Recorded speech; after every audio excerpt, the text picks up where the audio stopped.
말씀, 욥기의 말씀을 가지고 우리를 향하신 하나님의 뜻과 하나님의 은혜를 함께 나누기를 원합니다. 우리가 욥기를 계속해서 새벽 기도 때마다 이렇게 함께 나누고 읽고 또 묵상하고 있습니다. 그런데 우리가 욥기를 읽을 때 중요한 전제로 삼아야 할 사실이 있습니다. 바로 욥기 1장과 2장이 우리에게 보여주듯이 욥은 하나님이 자랑하고 싶으실 만큼 온전한 사람이고 정직한 의인이었다는 사실입니다. 그래서 욥이 당하게 된 이 끔찍한 고통과 고난은 욥이 무슨 잘못을 했기 때문에, 무슨 죄를 지었기 때문에 하나님께 벌을 받는 그런 징벌로서의 고난이 아니었다는 것을 우리가 욥기를 읽을 때 중요한 전제로 삼아야 할 필요가 있습니다. 욥이 당하는 고난은 무고한 고난입니다. 무고한 고난, 까닭 없는 고난입니다. 욥의 입장에서는 완전히 그 원인과 이유를 가늠할 수조차 없는 그런 신비로운 고난이고 이해할 수 없는 고통이었습니다. 하지만 욥의 세 친구들은 생각이 달랐습니다. 욥의 세 친구들은 하나님은 무엇이든지 뿌린 대로 거두게 하신다. 하나님은 뭐든지 뿌린 대로 거두게 하신다라는 이 인과응보라는 이 경직된 신학을 가지고 와서 욥에게 막 들이대기 시작하는 겁니다. 그렇게 욥과 친구들 사이에 격렬한 논쟁이 발생하기 시작하는 거죠. 욥은 이 까닭 없는 고난 속에서 허우적대면서 비명을 지르고 혼란스러워하고 때론 억울해하기도 하고 탄식하고 질문하면서 씨름하고 있는데, 친구들은 이제 그런 욥에게 인과응보라는 정답을 들이밀면서 네가 무슨 죄를 지었기 때문에 이런 고난을 받는 게 틀림없다라고, 그러니까 정신 차리고 회개해라 라고 계속해서 말하고 있는 것입니다. 그래서 오늘 말씀도 그런 맥락에서 이 욥의 친구인 소발이 욥에게 말하는 내용들입니다. 이 2, 3절을 보면 소발이 욥에게 아주 공격적으로 말을 하고 있습니다. 우리 개역개정의 번역이, 우리가 읽은 이 번역이 조금 어색하게 느껴질 수 있어서 좀 더 자연스럽게 말하면 2절과 3절은 지금 소발이 이렇게 말하고 있는 겁니다. 네가 말을 그렇게 많이 하고 있는데, 욥이 말이 많다는 겁니다. 네가 말을 그렇게 많이 하면 우리는 할 말이 없을 줄 알았냐, 뭐 이런 말을 하는 겁니다. 너 지금 네가 하는 말은 자랑하는 말 같은데, 그런 자랑하는 말을 막 늘어놓으면 너를 책망할 사람이 없을 줄 알았냐라고, 그렇게 이제 욥에게 아주 공격적인 태도로 이제 시비를 걸고 있는 겁니다. 그러면서 이제 4절에서 소발은 내 말에 의하면, 그러니까 네 말에 의하면이라고 하면서 욥의 말을 인용을 합니다. 이런 말씀이죠. 네 말에 의하면 내 돈은 정결하고 나는 주께서 보시기에 깨끗하다 하는구나. 그러니까 욥은 내가 이런 고난을 받을 정도로 어떤 그런 큰 잘못을 저지르지 않았다, 자신의 어떤 무죄 주장을 하고 있는 겁니다. 근데 이 소발이 보기에는 인과응보의 원리를 붙들고 있는 이 소발이 보기에는 이런 욥의 무죄 주장이 마음에 안 드는 거죠. 자기 죄를 회개할 생각은 안 하고 억울하다고 말하고, 자기는 결백하다 말하고, 막 혼란스럽다고 말하고, 그렇게 이제 말하고 있는 욥이 너무 교만해 보이는 겁니다. 마음에 안 드는 겁니다. 그래서 소발은 5절부터 12절까지 이제 그런 욥의 교만을 납작 눌러버리기 위해서 하나님이 얼마나 크신 분인지, 또 욥이 얼마나 작은 존재인지를 가르치기 시작합니다. 그러니까 이런 말을 하는 겁니다. 네가 무슨 대단한 존재인 줄 아느냐? 하나님이 얼마나 크신 분인지 모르냐? 납작 엎드려서 지은 죄를 회개해야지 왜 자꾸 엉뚱한 소리를 하느냐라고 소발이 욥에게 한 수 가르쳐주고 있는 겁니다. 그리고 13절부터 소발은 욥에게 회복할 수 있는 길을 제시합니다. 네가 다시 회복하고 싶으면, 이 고난에서 벗어나고 싶으면 딴소리 그만하고 지금이라도 기도하고 회개하라는 겁니다. 네가 죄지었다는 것을 인정하고 엉뚱한 소리 그만하고 회개해라. 그러면 하나님께서 회복과 평안을 주실 거다라고 소발이 욥에게 말하고 있습니다.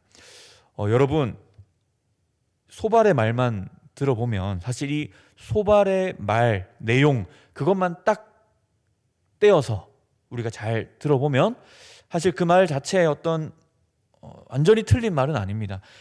전혀 일리가 없는 말은 아닙니다. 우리가 이 소발의 말을 욥기에서 딱 떼어낸다면 또는 욥의 상황에서 딱 분리해서 그냥 일반적인 말로서 이 소발의 말을 다 읽어본다면 웬만하면 다 받아들일 수 있는 내용이 많습니다. 왜냐하면 하나님은 뿌린 대로 거두게 하신다라는 이 인과 응보의 원리가 그 자체로 틀린 것도 아니고 또 하나님께서 이 세상을 다스리시고 통치하시는 그런 방식을 상당 부분 해명할 수 있는 원리가 바로 이 인과 응보의 원리이기 때문입니다. 갈라디아서에도 그런 말씀이 있지 않습니까? 하나님은 무엇이든 심는 대로 거두게 하신다라는 말씀이 있지 않습니까? 그런데 소발은요, 이 인과 응보라는 원리를 가지고 모든 것을 쉽게 재단하고 단정 지으려고 했던 겁니다. 이 인과 응보라는 짜여진 틀 속에 욥도 집어넣으려고 했고 하나님도 집어넣으려고 했던 겁니다. 그래서 소발은 이 인과 응보라는 안경을 딱 끼고 모든 일을 그렇게 해석하려고 했던 겁니다. 그래서 욥이 고난을 당한 걸 보니까 저럴 정도로 고난을 당한 거 보니 틀림없이 저것은 욥이 무슨 큰 잘못을 저질렀기 때문이다라는 결론밖에 도출하지 못하는 것입니다. 하지만 욥의 고난은 그런 고난이 아니라는 것을 우리는 알고 있습니다. 욥의 고난은 인과 응보로 설명될 수 없는 고난이고 그야말로 까닭 없이 찾아온 무고한 고난이었다는 것을 소발은 생각하지 못했던 것입니다. 그 소발은 욥을 가르치려 해서는 안 됐습니다. 욥을 가르치는 게 아니고 욥과 함께 질문했어야 됐습니다. 욥에게 선생이 되려는 게 아니고 그에게 친구가 되어 주었어야 했습니다. 제3자의 입장에서 욥을 바라보는 게 아니고 욥의 마음을 공감하면서 함께 울었어야 했습니다. 욥의 혼란, 욥의 고통, 욥의 억울함, 욥의 탄식, 욥의 질문을 함께 공유하는 자가 되어야 했습니다. 성도 여러분, 오늘 본문에서 소발은 욥을 납작 눌러주고자 하는 목적으로 하나님의 크심과 인간의 한계를 욥에게 말해주었습니다. 하나님은 크고 광대하심으로 유한하고 한계가 많은 우리는 하나님의 신비를 다 이해할 수 없다고 욥을 가르치려고 했습니다. 하지만 이러한 가르침은 누구보다 소발 자신에게 필요한 가르침이었다는 것을 우리가 기억해야 됩니다. 소발은 인과응보라는 편협한 시각을 가지고 그것으로 자기가 누구보다 하나님을 잘 알고 있다고 과신했던 겁니다. 그래서 하나님이 욥에게 왜 고난을 내렸는지, 지금 하나님이 욥에게 뭘 원하고 계시는지 자기는 다 정답을 알고 있다는 듯이 욥에게 가르치려고 했던 것이죠.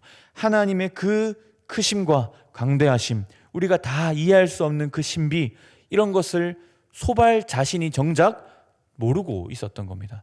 자신의 그 알량한 지식으로 욥과 하나님을 다 판단하고 있던 사람이 바로 소발이었다는 겁니다. 저는 이 소발의 모습을 보면서 그런 말이 떠올랐습니다. 책 한 권 읽은 사람이 제일 무서운 사람이다. 그런 말이 있지 않습니까? 책을 안 읽는 사람, 책을 많이 읽는 사람, 그런 사람이 무서운 게 아니고 딱 한 권밖에 안 읽은 사람이 그걸로 모든 것을 바라보고 해석하고 단정 지으려고 하는 그 사람이 제일 무서운 사람이라고 하지 않습니까? 그런 모습이 바로 소발의 모습인 겁니다. 그래서 이 말씀을 가지고 마지막으로 우리 자신에게 좀 적용할 수 있는 교훈을 좀 나누고 말씀을 마치고자 합니다. 우리가 하나님 앞에서 또 사람 앞에서 겸손한 자가 되어야 함을 우리가 이 시간 새벽에 기억했으면 좋겠습니다. 겸손이란 뭘까요? 제가 생각하는 겸손의 중요한 한 측면은 바로 이런 겁니다. 건강하게 의심할 수 있는 마음의 자세가 필요하다는 겁니다. 건강한 의심을 할 수 있는 것. 이 의심이란 다른 게 아닙니다. 내가 알고 있는 것이 전부가 아닐 수 있다. 내가 알고 있는 것이 틀렸을 수 있다라는 그 건강한 자기 비판과 의심을 할 수 있는 사람이 지혜로운 사람이라고 욥기가 우리에게 가르쳐주고 있는 것입니다. 하나님 앞에서, 사람 앞에서 내가 조금 알게 되었다고 그것으로 다 재단하고 평가하고 단정 지으려고 하는 것이 아니고, 그래도 내가 아는 것이 전부가 아닐 수 있다, 내가 아는 것이 틀렸을 수 있다라고 생각하면서 우리가 겸손하게 이 세상을 살아가는, 이 세상에서 삶을 살아가는 것, 그것이 바로 하나님이 욥기를 통해서 우리에게 가르치고자 하시는 지혜로운 삶이라는 것을 우리가 기억하면 좋겠습니다. 특히 고난 당한 이 앞에서 우리는 더욱더 그리해야 할 필요가 있습니다. 고난 당한 자 앞에서 너 이것 때문에 고난 당한 거야, 네가 잘못했기 때문에 벌 받는 거야, 이런 말을 함부로 내뱉으면 안 된다는 겁니다. 고난 당한 자 앞에서 선생이 되려는 것이 아니고, 가벼운 정답을 제시하는 것이 아니고, 그의 탄식과 비명을 잠잠히 들어줄 수 있고, 그의 마음을 함께 공유할 수 있고, 그와 함께 울어줄 수 있는 그의 진정한 친구가 되어주어야 할 줄 믿습니다. 그렇게 하나님과 사람 앞에서 지혜롭고 겸손하고 따뜻한 사람으로 우리가 살아갈 수 있기를 축복합니다. 시간 함께 제가 기도하겠습니다. 하나님 감사합니다. 이 새벽에 우리를 주님의 말씀 앞으로 불러주셔서 하나님께서 우리에게 어떻게 살아가기를 원하시는지 주님의 지혜를 우리에게 가르쳐 주시니 감사드립니다. 하나님, 오늘 말씀을 통해서 우리가 깨달은 바와 같이 하나님이 얼마나 크신 분인지, 하나님이 얼마나 광대하시고 또 우리가 다 이해할 수 없는 분인지를 우리가 겸손히 인정하게 하시고, 때로는 우리 삶에 찾아오는 고난과 또 많은 어려움과 또 많은 일들 찾아오지만 우리가 때로는 그것을 쉽게 나의 알량한 지식으로, 나의 좁은 생각으로 다 단정짓고 판단 지을 수 없음을 우리가 기억하며, 우리가 유한한 피조물이고 하나님 앞에서 참 연약한 피조물임을 기억하며 우리가 겸손하고 지혜롭게 살아갈 수 있는 우리가 되게 하여 주시옵소서. 특별히 고난당하고 어려움 당한 자 앞에서 우리가 서로 쉽게 단정짓고 정죄하고 판단하지 않고 우리가 그에게 진정한 친구가 되어주며 따뜻한 가슴으로 그를 위로하고 공감하고 함께 울어주고 함께 탄식하고 또 함께 하나님 앞에 기도로 나아갈 수 있는 그런 따뜻하고 좋은 친구가 되어줄 수 있는 우리 모두가 되게 하여 주시옵소서. 우리를 그렇게 지혜롭고 선하게 또 겸손한 자로 우리의 삶을 살아가게 하실 하나님께 감사드리며, 또 그 주님을 항상 경외하는 지혜자로 살아갈 수 있도록 우리를 인도하여 주시옵소서. 특별히 하나님, 기도할 것은 오늘 주님의 사명을 감당하기 위해 선교지로 떠나는 이들이 있습니다. 주께서 친히 그들을 보호하여 주시고 주님의 나라를 위해 귀하게 쓰임받고 안전하게 돌아올 수 있도록 인도하여 주시옵소서. 예수님의 이름으로 기도드립니다. 아멘.